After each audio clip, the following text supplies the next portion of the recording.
Good afternoon. Spain accounted for the largest share of job creation across the European Union last year, that according to data released today, outperforming much larger economies and signalling a notable shift in the bloc's labour market dynamics, and was responsible for 41% of all net employment created in the European Union.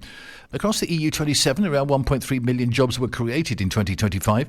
Spain's contribution of 526,000 stood in stark contrast to declines in countries such as Germany, which shed approximately 327,000 jobs over the same period.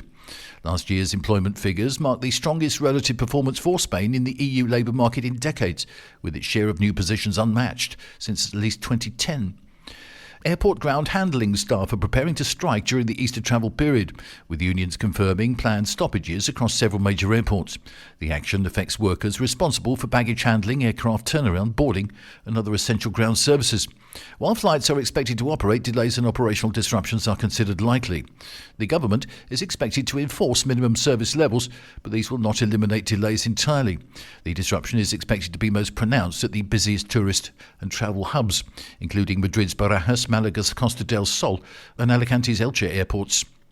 The competition and energy watchdog, the CNMC, recommended the implementation of measures to mitigate sudden voltage swings in the country's power grid and improve coordination between the players in the system as part of a report into the April 28th massive blackout released this morning. The report includes recommendations about how to strengthen the power system. The watchdog chief said earlier this week that the report would not assign blame. The CNMC also called for harmonising Spanish and European rules on voltage limits and boosting periodic inspection programmes of protected systems. And over 15 tonnes of dead shellfish have been removed from the coast of Galicia following an 80% die-off that is set to trigger a sharp rise in seafood prices. Heavy rainfall and record low salinity levels have devastated the region's clam and cockle populations. As Galicia supplies the majority of Spain's fresh shellfish, the consequence is a significant supply shortage and higher menu prices at seafood restaurants ahead of the spring season.